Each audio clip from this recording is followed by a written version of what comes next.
The original idea was for you to talk about the things that you had learned in rehab that actually worked. And then we sort of morphed it into memes that matter. Little 1 or 2 sentences that actually have real meaning. They're not just trite. Good humor is the health of the soul. Sadness is its poison. If you don't have a sense of humor about who you are and where you've been, if you take yourself so seriously, you're going to miss life. If you take every situation so seriously, that's a really sad existence. And it's going to be really hard to stay sober if all you do is wallow in your pain. I used to go to an AA meeting that had a needlepoint on the wall. It was the longest continuous AA meeting place in Wisconsin. And it had a needlepoint that had been done in the late 40s on the wall. And it said, "Don't take yourself too serious." And 2 was T-O. Oh, no. And I'm OCD. Oh. All day. I sat in that meeting 4, 5, 6 nights a week, every week for a few years, staring at that needlepoint, twitching, because it was 2 and not 2, and it was serious and not seriously. And then one day, it hit me. Oh, they didn't do it on purpose, I'm sure. But one day it hit me. Oh my goodness. Yeah. They did it on purpose. Yeah. They did it on purpose. They put it. Somebody in the past was probably dead. In that room that way on purpose, just to remind, just to remind all the addicted people in that room to not take themselves too seriously, especially stuff like what's on the wall. Don't focus on this to a point where your head's going to explode. Because some stuff isn't that important. You have to be able to separate what's really important and what's not important. I wonder how many testimonies that I needed to hear I missed because I was staring at that sign. Because you were staring at that sign and your head was exploding. I wasn't drinking, but whatever the lesson was. That was the lesson. You were taking yourself so seriously in your own head that you couldn't focus on anything else. And somewhere in southern Wisconsin, there was a dead ex-drunk laughing their ass off in their grave. Every day. Every day. Nice. Yeah, that's funny. Gratitude turns what we have into enough. Wow, that's pretty heavy. That's a good one. Yeah. If you can't find your gratitude bone, you're probably going to relapse. If you can't find stuff to be grateful for. Your gratitude bone? Your gratitude bone. Cling to it with both hands. Be grateful for everything you have all the time. Gratitude. We tend to forget that happiness doesn't come as a result of getting something we don't have, but rather of recognizing and appreciating what we do have. And again, it's true. Gratitude is really the crux of sobriety. Not just recovery, but staying sober. Finding something to be grateful for every single day, even if it's being alive. Cling to that, because if you have an attitude of gratitude, the future is wide open. The future is wide open.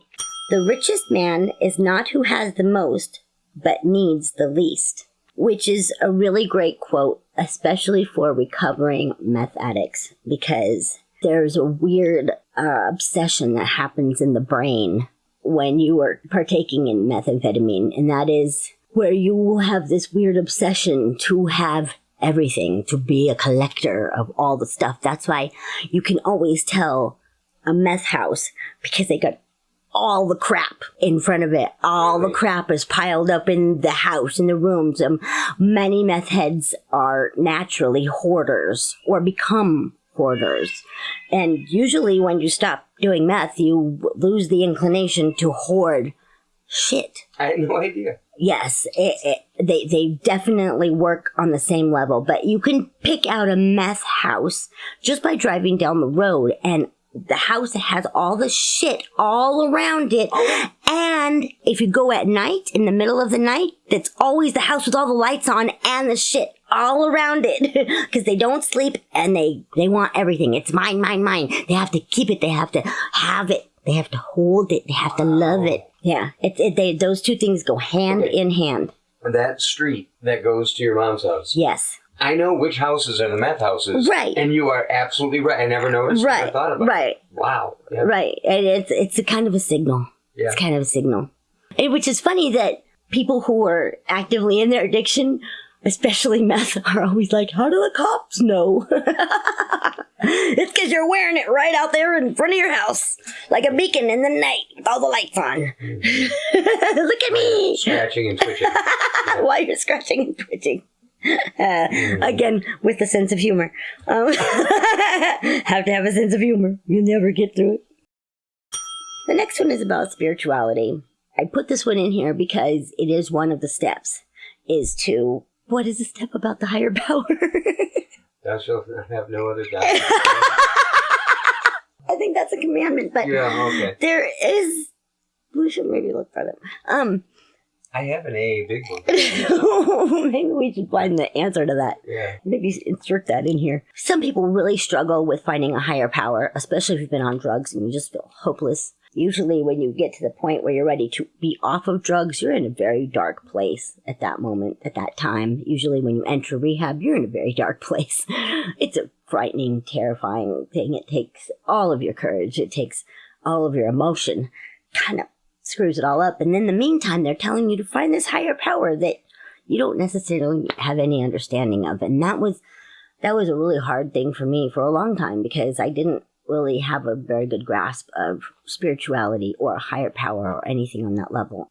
Pam is the one who gave me this quote again. Pam Moorhead? Pam Moorhead. She gave us this quote about spirituality, and it really helped to break it down. And when I was trying to explain to my son about getting clean and finding a higher power, this is a quote that I used to explain it to him.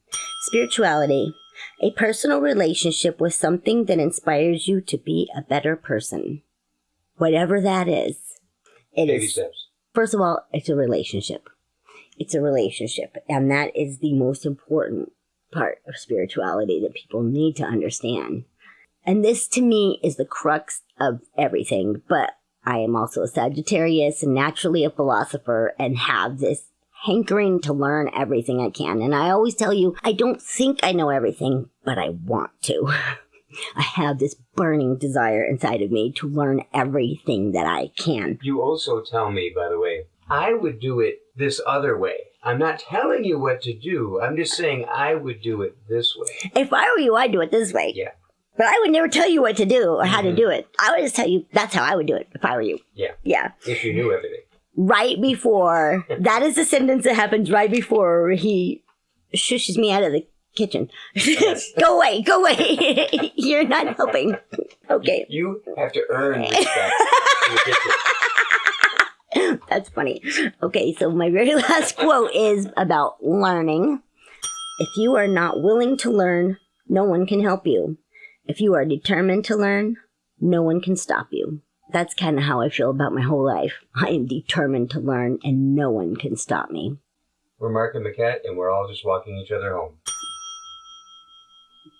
Don't laugh at me. We are Marquette. We are Marquette.